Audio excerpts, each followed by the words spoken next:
1991 May 21. ഈ ദിവസം ഇന്ത്യക്കാർക്ക് ഒരിക്കലും മറക്കാൻ കഴിയില്ല. പ്രധാനമന്ത്രി രാജീവ് ഗാന്ധി കൊല്ലപ്പെട്ട കറുത്ത ദിനമായിരുന്നു അന്ന്. അന്ന് രാജീവ് ഗാന്ധിയോടൊപ്പം ചിതറിത്തെറിച്ച ഒരു പെൺകുട്ടിയുണ്ട്, തേൻമൊഴി രാജരത്നം എന്ന തനു. അവളാണ് രാജീവ് ഗാന്ധിയുടെ ഘാതക.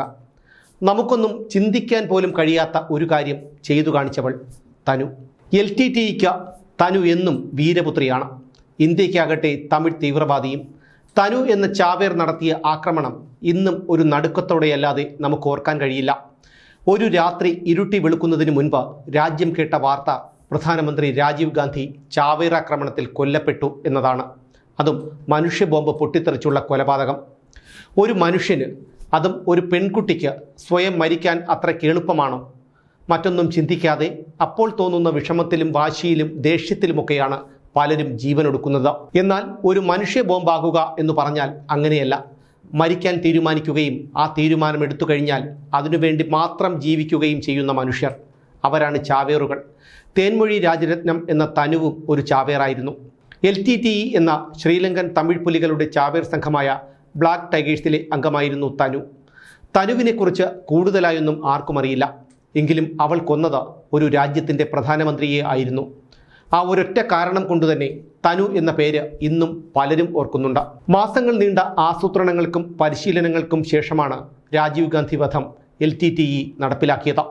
കടൽ മാർഗം ശ്രീലങ്കയിൽ നിന്ന് തമിഴ്നാട്ടിലെത്തിയ സംഘത്തിന് 2 തവണ ശ്രമിച്ചിട്ടും പദ്ധതി നടപ്പിലാക്കാൻ കഴിഞ്ഞില്ല. ഇതോടെയാണ് വ്യക്തമായ പ്ലാൻ തയ്യാറാക്കി പരിശീലനം നടത്താൻ തീരുമാനിക്കുന്നത്. അങ്ങനെ അവർ 2 തവണ ബോംബില്ലാതെ രാഷ്ട്രീയ പരിപാടികൾ നടക്കുന്ന വേദിയിലേക്ക് കയറിച്ചെന്ന് പരിശീലനം നടത്തി. 1991 ഏപ്രിൽ 21 മെറീന ബീച്ചിലും മെയ് 12 VP സിംഗും DMK നേതാവ് കരുണാനിധിയും പങ്കെടുത്ത ചടങ്ങിലും അവർ ചെന്നിരുന്നു. രാജീവ് ഗാന്ധിയുടെ വധത്തിന് ചില പ്രത്യേകതകളുണ്ടായിരുന്നു. ആദ്യത്തെ മനുഷ്യ ബോംബ്, ആദ്യത്തെ സ്ത്രീ ചാവേർ ആക്രമണത്തിൽ രാജ്യത്തെ പ്രധാനമന്ത്രി കൊല്ലപ്പെടുന്ന ആദ്യത്തെ സംഭവം. അങ്ങനെ തനു എന്ന ചാവേർ കുപ്രസിദ്ധയായി.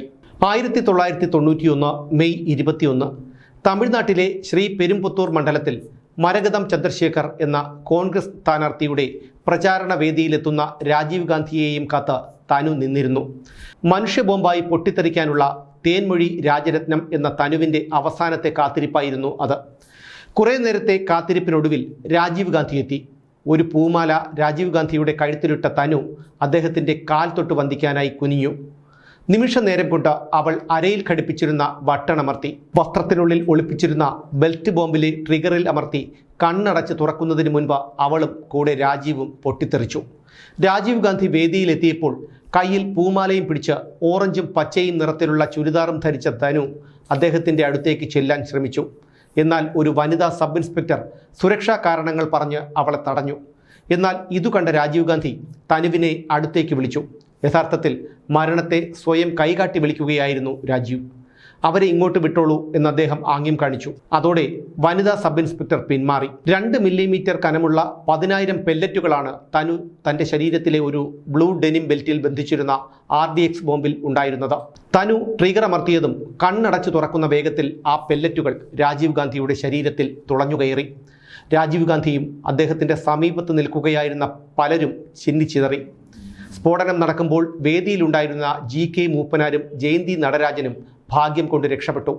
സ്ഫോടനം നടന്നയുടൻ മൂപ്പനാരും ജയന്തി നടരാജനും ചേർന്ന് രാജീവ് ഗാന്ധിയെ പിടിച്ചെഴുന്നേൽപ്പിക്കാൻ ശ്രമിച്ചു. പക്ഷേ അവരുടെ കൈകളിലേക്ക് രാജീവ് ഗാന്ധിയുടെ ശരീരഭാഗങ്ങളാണ് അടർന്നു വന്നത്. തനുവിനെക്കുറിച്ച് ആർക്കും കൂടുതലായൊന്നും അറിയില്ല. ശ്രീ പെരുമ്പുത്തൂരിൽ പൊട്ടിച്ചിതറുന്നതിനു മുൻപ് 2 ഇടങ്ങളിൽ ബോംബില്ലാതെ തനു ട്രിഗറിംഗ് പരിശീലനം നടത്തിയിരുന്നു. മരിക്കുമെന്നറിഞ്ഞുകൊണ്ട് തന്നെ കൊല്ലാൻ വേണ്ടിയുള്ള പരിശീലനം. 3ാമത്തെ തവണയാണ് ബോംബുമായി തനു എത്തി ചാവേറായി പൊട്ടിത്തെറിച്ചത്.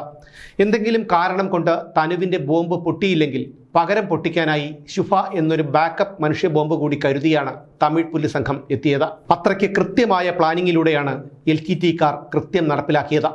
9 പേരാണ് ആ സംഘത്തിലുണ്ടായിരുന്നത്. ഇന്ത്യയിലെത്തിയ ശേഷം ആരും തിരിച്ചറിയാതിരിക്കാനായി തനു കണ്ണട വാങ്ങി ധരിച്ചു. ചാവേറാകുന്നതിൻ്റെ തലേന്ന് രാത്രി അവർ സിനിമ കണ്ടു. വേദിയിലേക്ക് പോകുന്നതിന് മുൻപ് ഒരു ഐസ്ക്രീമും കഴിച്ചു. അതിനുശേഷമാണ് ശരീരത്തിൽ ബോംബ് ഒളിപ്പിച്ച് വേദിയിലേക്ക് നടന്നു കയറിയത്. രാജീവ് ഗാന്ധിയുടെ വധവുമായി ബന്ധപ്പെട്ട് ആദ്യത്തെ അറസ്റ്റ് നടക്കുന്നത് മെയ് 23-നാണ്. ഹരിബാബു എന്നയാളിൻ്റെ ക്യാമറയിൽ പതിഞ്ഞ ചില ദൃശ്യങ്ങൾ മാത്രമായിരുന്നു ഏക തെളിവ്. ആ ദൃശ്യങ്ങളുടെ ചുവട് പിടിച്ച CBI തഞ്ചാവൂരിൽ നിന്നും ശങ്കർ എന്നയാളെ അറസ്റ്റ് ചെയ്തു. അയാളുടെ ഡയറിയിൽ നിന്നു കിട്ടിയ ചില വിവരങ്ങളുടെ അടിസ്ഥാനത്തിൽ നളിനി എന്ന സ്ത്രീ ജോലി ചെയ്യുന്ന സ്വകാര്യ സ്ഥാപനത്തിൽ CBI എത്തി. എന്നാൽ CBI എത്തുമ്പോഴേക്കും നളിനി അവിടം വിട്ടിരുന്നു. LTTE-കാരാകട്ടെ രക്ഷപ്പെടാനുള്ള നെട്ടോട്ടത്തിലുമായിരുന്നു. നളിനി, മുരുകൻ, ശിവരശൻ, ശുഭ എന്നിവരടങ്ങിയ സംഘം തിരുപ്പതിയിലേക്ക് കടന്നു. എന്നാൽ അപ്പോഴേക്കും എല്ലാ പത്രങ്ങളിലും ഇവരുടെ ചിത്രങ്ങൾ വന്നു കഴിഞ്ഞിരുന്നു. പിന്നീടുള്ള ദിവസങ്ങളിൽ നളിനിയുടെ സഹോദരനായ ഭാഗ്യനാഥനും റോബർട്ട് പയസും പേരെറിവാളനുമൊക്കെ CBIയുടെ കസ്റ്റഡിയിലായി. അങ്ങനെ 3 മാസത്തോളം നീണ്ട ഓട്ടത്തിനൊടുവിൽ ശിവരശനടങ്ങുന്ന 7 അംഗ സംഘം ഒരു ഇന്ധന ടാങ്കറിൽ ഒളിച്ചിരുന്ന ബംഗളൂരുവിലെത്തി. അവിടെ രഘുനാഥ് എന്നയാൾ അവർക്ക് അഭയം കൊടുത്തു. എന്നാൽ ഇത് മണത്തറിഞ്ഞ ഇന്ത്യൻ കമാൻഡോ സംഘം 1991 ഓഗസ്റ്റ് 20 ശിവരശനും സംഘവും താമസിച്ചിരുന്ന ബംഗളൂരിൻ്റെ പ്രാന്തപ്രദേശത്തുള്ള കോനാനക്കുണ്ടെ എന്ന സ്ഥലത്തെ വീട് വളഞ്ഞു. തുടർന്ന് കമാൻഡോകളും തമിഴ് പുലികളും തമ്മിൽ നടന്ന പൊരിഞ്ഞ പോരാട്ടത്തിനൊടുവിൽ ശിവരശൻ, ശുഭ, കീർത്തി, നേര്, സുരേഷ് മാസ്റ്റർ, പൊട്ടു അമ്മൻ, ജമീല എന്നിവർ സയനൈഡ് കഴിച്ച് ജീവനൊടുക്കി. സയനൈഡ് കഴിച്ച ശിവരശൻ തൻ്റെ തലയിലേക്ക് നിറയൊഴിക്കുകയും ചെയ്തിരുന്നു. തികച്ചും യാദൃച്ഛികമായി അന്ന് രാജീവ് ഗാന്ധിയുടെ ജന്മദിനമായിരുന്നു. LTTE നേതാവായിരുന്ന പ്രഭാകരൻ രാജീവ് ഗാന്ധിയെ വധിക്കാനുള്ള ദൗത്യം ഏൽപ്പിച്ചത് തൻ്റെ വിശ്വസ്തനായ ശിവരശനെയായിരുന്നു. പാക്കിയനാഥൻ എന്നായിരുന്നു അയാളുടെ യഥാർത്ഥ പേര്. രഘുവരൻ എന്നൊരു പേരുകൂടി അയാൾക്കുണ്ടായിരുന്നു. ഒരു കണ്ണില്ലാത്ത ശിവരശനെ മറ്റുള്ളവർ വിളിച്ചിരുന്നത് ഒറ്റയ്ക്കണ്ണൻ എന്നായിരുന്നു. പൊട്ടു അമ്മനാണ് പ്രഭാകരന് ഈ ദൗത്യത്തിൻ്റെ ചുക്കാൻ പിടിക്കാൻ വേണ്ടി ശിവരശൻ്റെ പേര് നിർദ്ദേശിച്ചത്. ഒപ്പം LTTEയുടെ എക്സ്പ്ലോസീവ് സ്പെഷ്യലിസ്റ്റ് മുരുകനും ഉണ്ടായിരുന്നു. മദ്രാസിൽ അന്ന് താമസിച്ചിരുന്ന LTTE സ്ലീപ്പർ സെല്ലിലെ അംഗങ്ങളായ സുബ്രഹ്മണ്യനും മുത്തുരാജയും ശിവരശനെ സഹായിക്കാൻ നിയോഗിക്കപ്പെട്ടു. ഇവരെ കൂടാതെ പേരെറിവാളൻ എന്നൊരു ഇലക്ട്രോണിക് ടെക്നീഷ്യനും നളിനി എന്നൊരു യുവതിയും ഈ ഗൂഢാലോചനയുടെ ഭാഗമായി. ശിവരശൻ്റെ ബന്ധുക്കളായിരുന്നു ചാവേറുകളായി തിരഞ്ഞെടുക്കപ്പെട്ട തനുവും ശുഭയും. രാജീവ് ഗാന്ധി കൊല്ലപ്പെട്ട് 2 ദിവസങ്ങൾക്കു ശേഷം CBI അന്വേഷണം തുടങ്ങി. DR കാർത്തികേയൻ എന്ന ഓഫീസറുടെ കീഴിൽ സ്പെഷ്യൽ ഇൻവെസ്റ്റിഗേഷൻ ടീം ഉണ്ടാക്കിയായിരുന്നു അന്വേഷണം ആരംഭിച്ചത്. ഈ അന്വേഷണത്തിലാണ് സംഭവത്തിന് പിന്നിൽ LTTE ആണെന്ന് സ്ഥിരീകരിക്കപ്പെട്ടത്. സംഭവത്തിലെ ഗൂഢാലോചന അന്വേഷിക്കാൻ നിയോഗിക്കപ്പെട്ട ജസ്റ്റിസ് മിലാപ് ചന്ദ് ജെയിൻ കമ്മിറ്റിയുടെ റിപ്പോർട്ടിൽ DMKയ്ക്കും LTTEയുമായി രഹസ്യ ബന്ധമുണ്ടെന്ന പരാമർശമുണ്ടായിരുന്നു. DMKയിലെ പല പ്രാദേശിക നേതാക്കൾക്കും നടക്കാൻ പോകുന്ന ആക്രമണത്തെക്കുറിച്ച് അറിയാമായിരുന്നു എന്നുള്ള ആരോപണം അന്ന് ഉയർന്നിരുന്നു.